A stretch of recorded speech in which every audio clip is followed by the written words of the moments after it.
The average person is said to spend 15 minutes in the bathroom. Why not take advantage of that time and learn something new?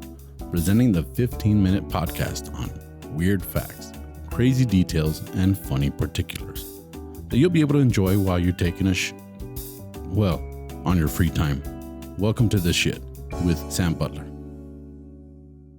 Welcome to another episode of The Shit Podcast. Thank you guys for joining me once again. Before we get started, I do want to let you all know that if you're in El Paso, Texas, we will be at the El Paso Comic Strip on April 13th. That's Wednesday, April 13th at 8 p.m. I have a very good friend of mine visiting from Los Angeles, Pinchy Peter Loaiza. We're going to be doing the Spanglish comedy show. Yeah, that's right. I said it, Spanglish. Well, what's the deal with Spanglish? It's not English, it's not Spanish, it's Spanglish. I normally work in English or Spanish, and here's an opportunity to do it in both languages at the same time. Hopefully y'all can join us. We're trying to open doors for Spanish comedy in the United States, and what better place than El Paso, the El Paso Comic Strip. If you have a chance, go to laughtonight.com. That's laugh, L-A-F-F, the number 2, N-I-T-E.com. Laughtonight.com. Tickets are available there. They're only $15. Come say hello. Come hang out. Come spend some time with us. And with that, hope to see you Wednesday, April 13th at the El Paso Comic Strip. We're going to keep going with the podcast. I have a very cool episode today. Actually, I've been doing a lot of sports podcasts lately. I'm not a sports guy, as you guys can see. I did play sports growing up, kind of in the neighborhood. You kind of had to survive, but I'm not a very big sports guy. Although this team, the Harlem Globetrotters, as you guys can see in the title, is one of the favorite all-time teams. And of course, the stuff that they do is simply amazing. Spinning all those basketballs at the same time. I think they even have tricks with dishes, bouncing the ball into the basket. That was something that I enjoyed doing as a kid. I actually learned how to bounce the ball into the basket, and I could get to where I could bounce the ball into the basket pretty regularly. So I thought that was pretty cool. Of course, I wasn't bouncing the ball from the half-court line, or I wasn't bouncing the ball from the back of the court. I was bouncing the ball from like the free throw line, but I was still excited that I could make that basket. With that being said, the Harlem Globetrotters. I kind of stumbled upon some stuff about them in general because as I was researching my last couple of episodes, the baseball episode, and I was researching the boxing episode that I did last week, I came across some basketball, and then basketball led to the Final Four, the NCAA championships, and the next thing you know, I'm reading about the Harlem Globetrotters, and I came across something that I thought, this is amazing, this is the shit, and it was the fact that the Harlem Globetrotters are not from Harlem. That shocked me. It kind of shocked me, but I grew up always thinking they were from Harlem, and I always thought that's pretty cool. That team was from Harlem, and it's world famous. But it didn't start out in Harlem. They actually didn't play in Harlem until 1968. I know. They were started in 1926. 1926. They didn't play in Harlem for like 40 years. Well, what happened with them was that this is a team that started in 1926 after some of the basketball players. They were former basketball players from Chicago Wendell Phillips High School. They reunited to play professionally for the Giles Post American Legion in Illinois, in Savoy, Illinois, or South Chicago. And they started playing basketball. Things didn't go their way. They didn't really like the way they were being treated. There was some issues with compensation. So 5 of the players split away from the Giles Post American Legion, started their own team. It was a barnstorming team. If you guys are not familiar with barnstorming, it was something that a lot of sports clubs did, whether it was baseball, football. They pretty much had a circuit of games that would be played, in different farms, different barns. I believe they played in different fields in the Midwest. They played in barns and so on and so forth. Well, they were a barnstorming team. And the team became known as the Savoy Big Five while playing home games as pre-dance entertainment at Chicago's newly opened Savoy Ballroom. So they'd play an exhibition game before the dancing would start, which reminds me of comedy a little bit because we sometimes have to do like New Year's shows And New Year's Eve shows to me are the worst because nobody's paying attention to the show. Everybody's having dinner, drinks, and then they're waiting to do the countdown. And the last thing they want to know is about how you grew up and a little bit of your family history. They're like not in the mood, but we still do those shows, and I'm available if you guys want me to do your New Year's show. I'm willing to do it. But we see that the Savoy Big Five, they started a new barnstorming team known as the Globetrotters. Now, they were a regular basketball team. They were traveling the country and playing against local all-star teams, and eventually they added entertainment to their games. But things didn't get interesting for them until they met Abe Saperstein from Chicago's North Side. He became their manager. He was a master promoter. He rechristened the team as the New York Harlem Globetrotters in the belief that the name would make the team a greater draw in Illinois and Iowa by giving the impression that they traveled far to be there. This is something that a lot of my buddies in the comedy business have done as well. I know guys that are from my hometown that every time that they introduce themselves on stage, they're from New York, they're from LA, they're from one of the big cities, and they feel that this gives them a better draw. Well, this is not new. Harlem Globetrotters did this. And they're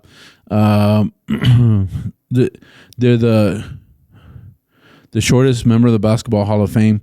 Saperstein also thought that attaching Harlem to the squad's name would help advertise it as an all-black basketball team at the height of the Harlem Renaissance.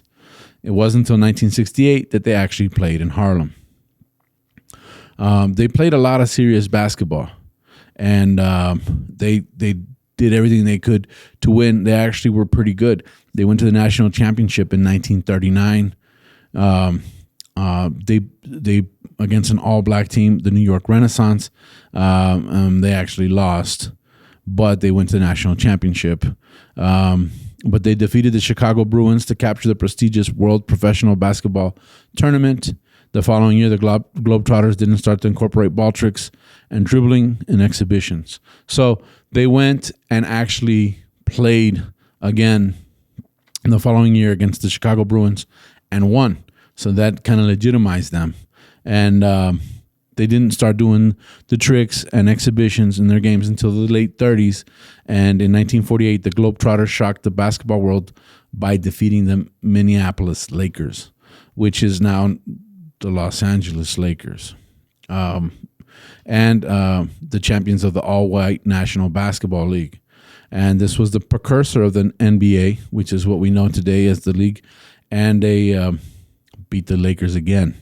So it's very interesting that these teams, this team starts out by using the name the Harlem Globetrotters and for a draw, but they're actually pretty competitive and pretty good, and they go all the way to the national championship. And it was from this team as well that the first all-black NBA players were signed. It was Nat Sweetwater Clifton. He was the first African-American to be signed in 1950. May 1950, Nat Sweetwater Clifton became the first African-American player to sign a contract with the NBA by inking a deal with the New York Knicks. Earl Lloyd and Chuck Cooper, who also broke the color barrier in 1950, had played briefly with the Globetrotters. And, of course, a very famous basketball player, Wilt Chamberlain. He began his professional career with the team. Now, he's a little bit about him. He's one of the greatest players of all time. He's 7 foot 1 inch. And Chamberlain had signed a 1-year contract with the Globetrotters to be worth $50,000 in 1958. So $50,000 in 1958 was quite a chunk of change. He had just left the University of Kansas following his junior year. He often said the year he spent with the Globetrotters was the most enjoyable of his career. And he was actually blessed because he got to play with the Globetrotters when they did their 1959 historical tour of the Soviet Union.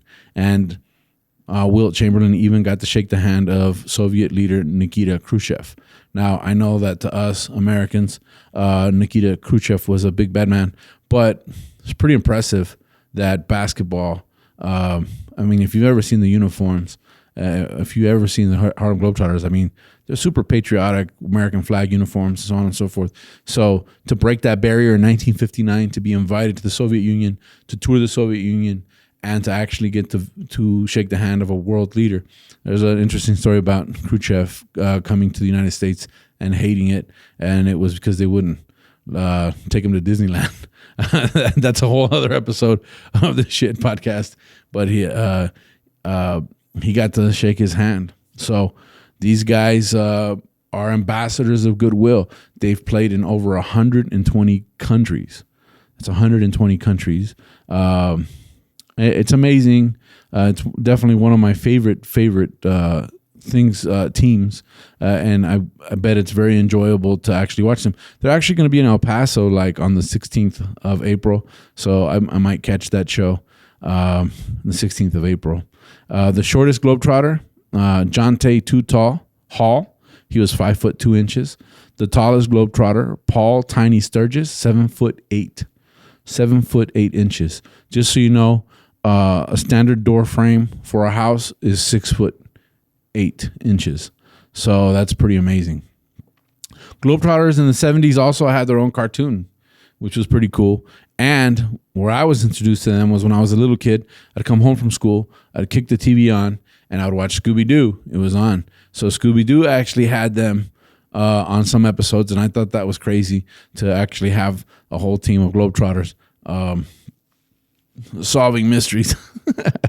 But it's interesting because one of the main characters in the 80s, 70s and 80s was Curly Neal. And unfortunately, he passed away earlier this year. Frederick Curly Neal in March 2020. So he actually passed away in 2020. I'm sorry. And they had just completed their U.S. tour. He played 22 seasons wearing number 22. So it was clear that kicking off 2022, they would celebrate and concentrate a significant number in a perfect way. What did they do? They went out and tried to defeat 18 of the 22 records. Well, they attempted to defeat 22 world records, and they accomplished getting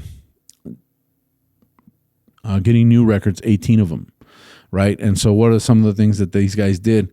Well, they had, for example, for the last couple of years, Rock Wham Middleton Rock Wham Middleton from the United States decided to do the most basketball bounces in 1 minute.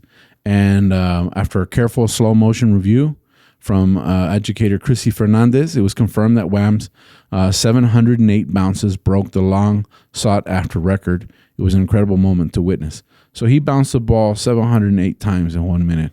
That's pretty amazing. Let's see. Some other records. He had the longest wall bounce shot, 34 foot, 3.7 inches.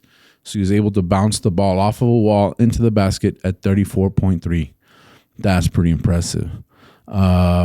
He was quoted as saying that he had always wanted to be in the Book of World Records because he saw it as unattainable. And now with the Globetrotters, he was able to break a couple of records himself. So that's pretty cool. That was Dante Hammer Harrison that said that. But some of the the furthest basketball bounce shot is a shot from 28.56 meters. That's 93 feet, 8.5 inches or 8.5 inches. That was achieved by Corey Thunder Law.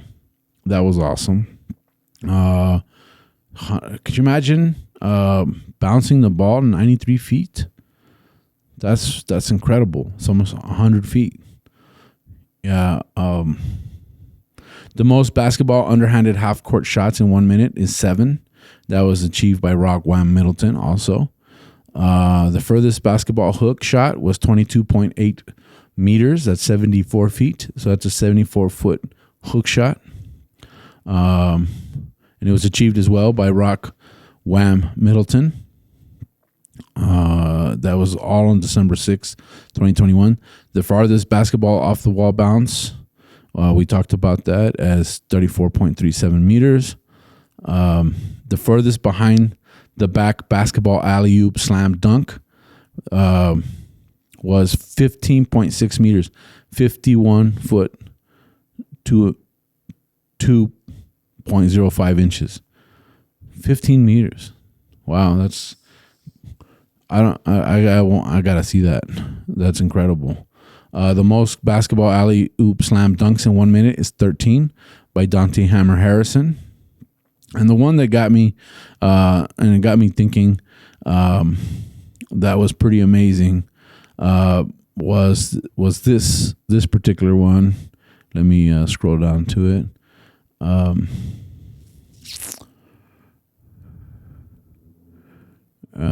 There you go. Paul Dazzle Kidden from Poland was the first Polish Harlem Globetrotter and the only foreign player on the team who broke the record for the most consecutive catches of a spinning basketball with 26 spins, and was met with a raucous, I don't know if that's the right word, but he was met with a lot of cheers from his teammates and emotions running high. So it was interesting to me to see that the Harlem Globetrotters actually have Polish players. Now, I know that back in the 80s, they had women players. I haven't kept up with them, to be honest with you. I mean, I've kind of grown up and had responsibilities, but they are in El Paso on the 16th. Maybe I'll go catch them and see what's going on live. But this is obviously the shit. The Harlem Globetrotters are the shit as far as I'm concerned. Amazing antics, amazing acrobatics, amazing sportsmanship and comedy, and they do it as ambassadors of goodwill. And with that, I end this episode of the Shit Podcast. Thank you guys for joining me.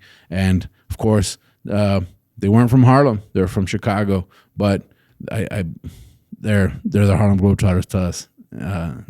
Thank you guys for joining me. Please like and subscribe. Hit the notifications bell. Leave your comments. I read the comments if you like the episode. If you have additional information or tell me what your favorite trick that they do is, like I said, I'm always reading the comments. You can follow me on my social media as Tu Amigo Sam. That's Tu Amigo Sam. And that's also the YouTube channel. And you can find me on Spotify and other platforms as Ta Cagado Podcast. With that, we end this episode of the Shit Podcast. Thank you guys for joining us. We'll catch you on the next one.